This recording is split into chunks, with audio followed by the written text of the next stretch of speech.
Gold hub తాకట్టులో ఉన్న బంగారాన్ని విడిపించి కొనబడును. అదే రోజు ఆన్లైన్ ధరకు కొని డబ్బులు ఇవ్వబడును. నమస్తే, వెల్కమ్ టు మనం టీవీ. నేను మీ ప్రియాంకారావు. ఈ రోజు మనతో పాటు ప్రముఖ పొలిటికల్ అనలిస్ట్ అడుసుమల్లి శ్రీనివాస్ గారు ఉన్నారు. వారితో మాట్లాడదాం. నమస్కారం సార్. నమస్కారం అండి. సార్, ఎలక్షన్స్ అయిపోయినాయి, ఇంకా ఫలితం రాలేదు, రావడానికి ఇంకొన్ని రోజులు టైం ఉంది. ఇంకా ఫలితం రాకముందే ఇటు వైఎస్ఆర్సీపీ వాళ్ళు ప్రమాణ స్వీకారానికి తేదీ ఖరారు చేసేసుకున్నారు. అలానే వేదిక ఎక్కడో కూడా డిసైడ్ అయిపోయారు. దానికి చకచకా ఏర్పాట్లు చేసుకుంటున్నారు. ఇదొకటి ఎత్తు అయితే, అక్కడ హోటల్స్ కూడా అన్ని మేము బుక్ చేసేసుకున్నాము అని చేసి చెప్తున్నారు. ఇటు రైలు టికెట్లు, బస్ టికెట్లు కూడా ఫుల్ అయిపోయినట్టు తెలుస్తుంది. 8వ తారీఖు 9వ తారీఖు అసలు ఏంటి, ఏం చూసుకొని వీరింత ధీమాగా ఉన్నారు? మళ్ళీ మేము అధికారాన్ని చేపట్టబోతున్నాం అంత ధీమా ఎందుకు వచ్చిందంటారు? ఏమీ లేదండి, వాళ్ళు ఏమీ చూసుకోలేదు, ఏమీ లేదు అసలు. వాళ్ళు ఏంటంటే, ఇక్కడ జగన్మోహన్ రెడ్డి గారు ఓడిపోతున్నాను ఆయనకి కొంచెం మొన్నటిదాకా ఉంది, కానీ ఎలక్షన్ నడుతూ ఆయనకి రిపోర్ట్లు వచ్చినాయి. వస్తే ఆయన వాళ్ళు లెక్కేసుకున్నాడు. నా లెక్క కరెక్ట్ అయితే 120, 130 వస్తాయి, లేదా 20 వస్తాయి అయినటువంటి లెక్కలో ఉన్నాడు అతను. కానీ మిగతా వాళ్ళది అలా కాదు.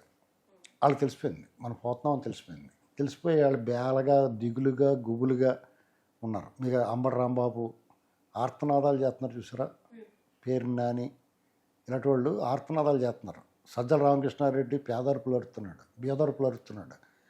పొన్నవాళ్ళు సుధాకర్ రెడ్డి అయితే దుఃఖిస్తున్నాడు, రోధిస్తున్నాడు విపరీతంగా. పక్కనవాడు నవ్వినా కానీ సిగ్గు లేకుండా ఇంకా కంటిన్యూ చేస్తున్నాడు. పక్కనవాడు నవ్వుకుండా ఇలాగే యాక్ట్ చేస్తున్నాడు వీడని. వీళ్ళు ఏంటంటే లోపల ఉక్రోషం ఆపుకోలేకపోతున్నారు. పిన్నెల రామకృష్ణారెడ్డి వాళ్ళు ఉక్రోషం ఆపుకోలేక దాడులు చేస్తే పోలీసు వాళ్ళు ప్రజలు తరిమితే పారిపోతున్నాడు. పెద్దిరెడ్డి రామచంద్రారెడ్డి దుకాణం సర్దుకుని సామాన్లన్నీ కూడా వేరే కంట్రీకి పంపించేస్తున్నాడు, ఇక్కడ ఏమీ లేకుండా. వాళ్ళు సక్కపెట్టుకుంటున్నారని. అదేంటంటే ఇప్పుడు వాళ్ళు ఓడిపోతున్నారని వాళ్ళు కూడా ఒప్పేసుకున్నారు అనుకోండి, అప్పుడు ఇతను సామాన్లు కదిలిస్తున్నారు, ప్రజలు వెళ్ళి అక్కడికి పట్టుకెళ్తే అక్కడే ఉండొచ్చు అంటారు. జనం రియాక్ట్ అయిపోయి ఎంత వైలెంట్గా ఉంటుందంటే జనాల రియాక్షను మీరు కని విని ఎరగని రియాక్షన్ ఉంటుంది. అది తట్టుకోవడానికి. అలాగే ఇప్పుడు సెక్రటేరియట్లో వీళ్ళు చేసిన దందాలో ఈ డేటాలన్నీ క్లియర్ చేసుకోవడానికి ఆ అధికారులు మేము చెయ్యం అంటారు. ఎంత అనుకూలంగా బూట్లు నాకారో అంతా రివర్స్ అవుతారు. కాబట్టి అవన్నీ జరగకుండా ఉండాలంటే మళ్ళీ మేమే వస్తున్నాం అనేటువంటి వాతావరణం సృష్టించుకొచ్చిన మళ్ళీ దొంగలు వస్తారు మళ్ళీ అని వాళ్ళకి చేసి పెడతారన్నమాట. ఇలాగా వాళ్ళని అదుపులో పెట్టుకోవడానికి అనేక కారణాలు ఉన్నాయి. ఇంకోటి ఏంటంటే బెట్టింగ్ మాఫియా. ఆ బెట్టింగ్ మాఫియా ఏం చేసి వాళ్ళకి రూపాయి రావట్లేదు, బెట్టింగ్లు జరగట్లా, ఎవడో ముందు రావట్లేదు. వాళ్ళందరికీ తెలిసిపోయింది, బాబు ఎందుకు వచ్చిన కూడా బాబు అని. 1:2, 1:3 అంటే రూపాయి టీడీపీ మీద కాస్తే 3 రూపాయలు ఇస్తారు. వాళ్ళకి వెళ్తే వైసీపీకి వెళ్తే 3 రూపాయలు వాళ్ళు టీడీపీ వాళ్ళు. అలాగా 1:3 అనేటువంటిది 3 రెట్లు నడుస్తూ ఉంది. అయినా సరే ఎవడికి ఇట్లా. ఇలాంటి పరిస్థితుల్లో బెట్టింగ్ మాఫియా కూడా ముందు రంగంలో దిగింది. ఇవన్నీ దిగి బెట్టింగ్ జరిగితేనే కదా వాళ్ళకి ఆదాయం. వేల కోట్లు నడుతుందండి. ఓన్లీ కోడిపందాలు, సంక్రాంతి కోడిపందాలకే 100,000 కోట్లు నడుతుంది. అలాంటిది మన రాష్ట్రం అంతా, పక్క రాష్ట్రాల్లోని అన్ని చోట్ల బెట్టింగ్ వీరవిహారం చేస్తుంది. అటువంటి ఇంత సువర్ణ అవకాశాలు వాళ్ళు ఎందుకు వదులుకుంటారు? అందుకనే ఇది మొదలెట్టారు. వాళ్ళు మాట అన్నారు, 9వ తారీఖు మన ప్రమాణ స్వీకారం వాళ్ళు ఒక ఉద్దేశంతో అన్నారు. అంటే పేదరాశి పెద్దాం ఒక గంతుకు పోతే బాటసారి ఒక గంతుకు గంజి తాగాడని వాళ్ళు ఒక గంతుకు చెప్పారు. వీళ్ళందరి చేత పనులు చేయించుకుందాం, ఈ 20 రోజుల్లో నన్ను సర్దుకుని పోతారు మనం అని 9వ తారీఖు ప్రమాణ స్వీకారం చెప్పేసి పోయాడు. అతను ఐపాక్ టీం అందరికీ థ్యాంక్స్ చెప్పాడు. అతను ఏ రాజకీయ నాయకుడని ఏం చేయాలి, తన కార్యకర్తలకి, నాయకులకి, ప్రజలకి థ్యాంక్స్ చెప్పి పీస్ఫుల్గా జరిగింది ఎలక్షన్, కోఆపరేట్ చేశారు, మీకు ధన్యవాదాలు అని చెప్పి వెళ్ళాలి. పార్టీ కోసం పనిచేసిన వాళ్ళు చెప్పాలి థ్యాంక్స్. అంతేగాని ఐపాక్ టీం చెప్పాడు. మామూలుగా ఐపాక్ టీం ఏం చెప్పాలి, వాళ్ళు చెప్పాలి, ఏమంటే మీరు ఎలా గెలుతున్నారు, మీకు ఎంత రిపోర్ట్ ఉంది అని చెప్పాలి. వాళ్ళు బెత్తర చూపులు చూస్తే కూర్చుని డబ్బులు ఇస్తాడో ఇవ్వడారో బాబు అని ఆలోచిస్తున్నారు. డబ్బులు బిల్లు క్లియర్ చేస్తాడో క్లియర్ చేయడో, వీడు ఓడిపోయేలా ఉన్నాడో, ముందే క్లియర్ చేస్తే బాగున్నాయి, ఫలితాలు వచ్చిందారు మన ముఖం చూసి కూడా ఉన్నాడు, అలా ఇక్కడ దేశంలోనే ఉంటారు వాళ్ళు అని వాళ్ళు లెక్కలు వాళ్ళు ఉన్నారు. టాక్ మనకి ఖాళీ చేసి వెళ్ళిపోయారు దుకాణం మొత్తం. ఆఫీసులు చాలామంది ట్రావెల్స్ వాళ్ళు కట్ట బిల్లు పెండింగ్ పెట్టేసిపోయారు వాళ్ళు. ఇన్ని చూసిన తర్వాత కూడా వాళ్ళు మేమే గెలుస్తామంటే, హోటల్ రూములు బుక్ అయిపోతున్నాయి, లేకపోతే విమానాలు ఖాళీ లేవంటే కూడా నమ్మినాడు ఎవడన్నాడు అనుకున్న సన్నాసం కూడా ఉన్నాడు. వాళ్ళు భయపెడతారు, హోయ్ అంటారు. నువ్వు భయపడతావు, ఒకసారి ఉలిక్కి పడతావు, రెండోసారి అసలు బాగుంటారు, మళ్ళీ అంటే లాగి బొమ్మ కొడతారు. అలా భయపెడతారు ఎందుకు? కాబట్టి ఎవడు భయపడాల్సిన అవసరం లేదు. ఆ హోటల్స్ ఒకవేళ నిజంగా వీళ్ళు బుక్ చేస్తున్నారు అనేటువంటి ఆ రిసీప్ట్ చూపించమనాల. అలా కూడా ఏమన్నా రిసీప్ట్ చూపించినట్టు ట్రై చేస్తే హోటల్లో ఏం చేయాలంటే, మాకు 3 రూములు కావాలంటే 14 రోజు వస్తామని మీరు ఆన్లైన్లో బుక్ చేశారనుకో, మీకు మీ పేరుని పెడతాడు రూమ్. టూరిస్ట్ ప్లేస్కి వెళ్ళినప్పుడు అలాగే పెడతారు, రిజర్వ్ చేసుకోవచ్చు మనం. Mode of payment full amount paid advance అయితేనే మేము రిజర్వ్ చేస్తామని చెప్పాలండి. అలా చెప్తే తప్పకు దారిలోకి వస్తారండి.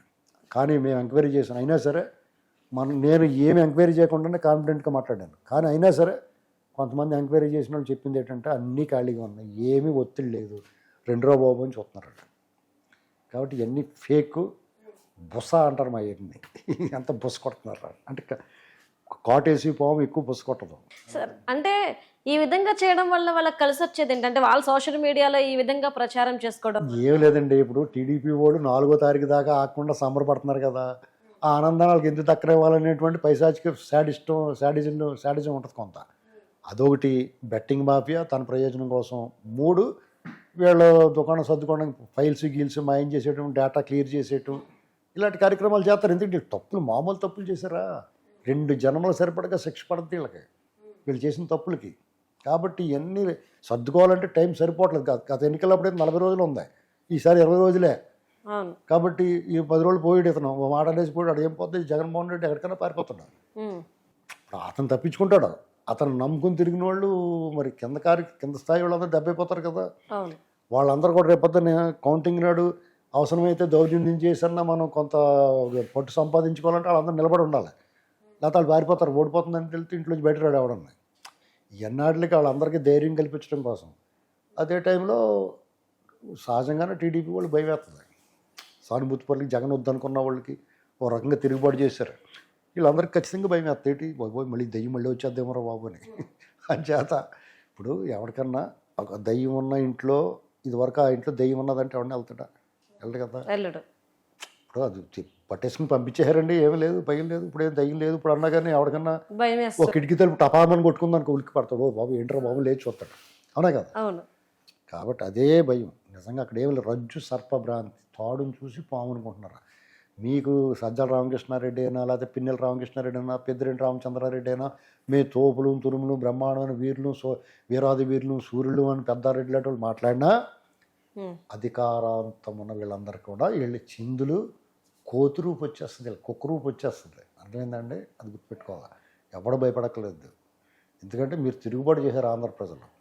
అయితే మీరు గమనించాల్సింది ఏంటంటే ఆంధ్ర ప్రజలు కానీ, రేపు రాబోయే ప్రభుత్వం కానీ, కూటమి కానీ ఆంధ్రప్రదేశ్ ద్రోహులుగా కొంతమందిని ముద్రయ్యాలి. ఎవడైతే ప్రభుత్వ యంత్రాంగంలో ఉండి ఐఏఎస్ ఐపీఎస్ అధికారులు కూడా దుర్మార్గాలు చేశారో, రూల్ ఆఫ్ లా పాటించలేదో, చట్ట రాజ్యాంగ ఉల్లంఘన చేశారో, నాయకుడైనా అధికారులైనా సామాన్య పౌరుడైనా, జర్నలిస్ట్ అయినా, జర్నలిస్ట్ అయినా, పత్రికాధిపతులైనా, మీడియా ఛానల్స్ ఓనర్లైనా, జాతకాలు చెప్పేవాడైనా, ప్రొఫెసర్లైనా, మెట్ల దగ్గర కట్టలపాములైనా వీళ్ళందరినీ కూడా ఆంధ్రద్రోహులుగా ముద్ర వేసి ముఖం మీద స్టాంప్ వేయాలి. స్టాంప్ వేసి వీళ్ళందరినీ ఒక గదిలో క్వారంటైన్ చేయాలి. వీళ్ళని మిగతా సమాజంతో కలవనివ్వకూడదు. వాళ్ళు మాట్లాడిన దానికి సెన్సార్ చేయాలి, నోటికి ప్లాస్టర్ వేయాలి. సార్, ఇంత ఇదిగా సోషల్ మీడియాలో ప్రచారం చేసుకుంటున్నారు, ఇది వాస్తవం అని కొంతమంది అంటున్నారు, అవాస్తవం అని చెప్పేసి కొంతమంది అంటున్నారు. ఇలా డేట్ ఫిక్స్ చేసుకొని అన్ని ఏర్పాట్లు చేసుకొని జూన్ 4న ఒకవేళ వాళ్ళు ఓడిపోతే వారు చెప్పే మాట ఏంటి, వారి పరిస్థితి ఏంటి? పరిస్థితి ఏముండదండి, వెంటనే సైలెంట్ మోడ్లోకి వెళ్ళిపోతారు. నిశ్శబ్దం. సినిమా పడే ముందు స్లైడ్లు గుర్తుందా మీకు? మీరు ఇప్పుడు ఈ మధ్యకాలంలో మారిపోయింది. మా ఛానల్ 10-20 ఏళ్ల క్రితం వరకు స్లైడ్లు వేసేవారు. ఎదుట కుర్చీ మీద కాళ్ళు పెట్టకండి, థియేటర్ సినిమా హాల్లో పొగ తాగరాదు, బయట నుంచి తినుబండారాలు తీసుకోకూడదు, ఇలాంటివి కొన్ని స్లైడ్లు. లేకపోతే పలానా బొమ్మన రామచంద్రరావు కొట్లో కొనుక్కోండి అని ఏదో స్లైడ్ వేసేవారు. ఇవన్నీ వేసేసిన తర్వాత సైలెన్స్ అనేసేవారు, అంటే సినిమా వేసేసి నిశ్శబ్దం అని. Okay, right. Thank you so much sir.